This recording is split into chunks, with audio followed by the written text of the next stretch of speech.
После цели 11 години, за прв пат и официјално е пуштен во употреба дел од автопатот Кичево-Охрид. Граѓаните и бројните туристи безбедно ќе возат по делницата во должина од 20 километри, од Врбјани до Ботун. Само една година откако ја превзедовме одговорноста да ја водиме државата, успеавме да го одблокираме еден од најголемите и најзаглавени инфраструктурни проекти во Македонија, истакна премиерот Христијан Мицкоски. Проектот кој со години стоеше како символ на застој, како срамна слика за држава што тапка во место, денес е символ на новото време.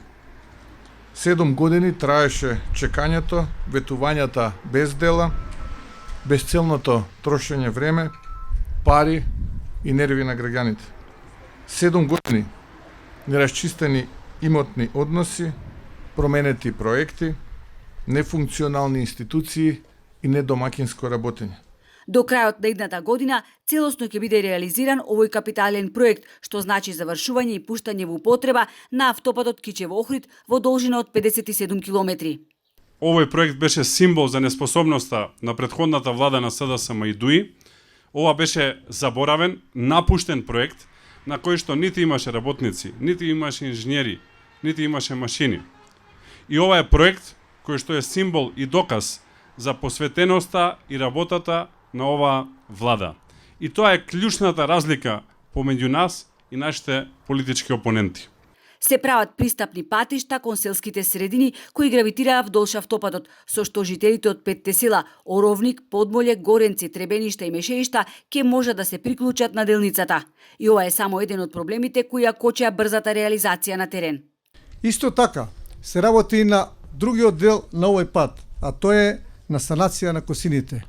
Има околу 70 косини, од кои што 13 се навистина високо ризични, да речам нестабилни.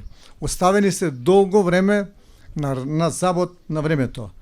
Првата санација на косините ќе ја почнеме веќе во месец август, тоа е последниот месец. Првите 20 километри може да ги користат граѓаните не само на овие населени места, туку и на цела Македонија. Побрзо да се патува до Гостивар, Тетово и Скопје, да се поврзе Македонија со Албанија и да се отворат големите туристички центри Охрид и Струга. Овој автопат не е само парче асфалт и бетон, туку е символ на напредок и развој и поврзаност. Секако дека овој автопат значајно ќе го забрза развојот на нашиот економски и туристички живот. Овој автопат ќе го позиционира Охрид како уште подостапна и попривлечна дестинација, што секако е клучно за нашата економска иднина. Премиерот Мицкоски кажа дека паралелно со овој автопат се реализираат низа други капитални проекти низ цела земја. Во една година пуштен е во употреба дел од експресниот пат Градско Прилеп вреден 37,4 милиони евра. Потоа експресниот пат Дреново-Фариш, експресниот пат Ранковце-Крива Паланка во должина од 27 километри, вреден 28 милиони евра. Се реконструираше патот Охрид-Светинаум во должина од 25 километри, вреден 12 милиони евра.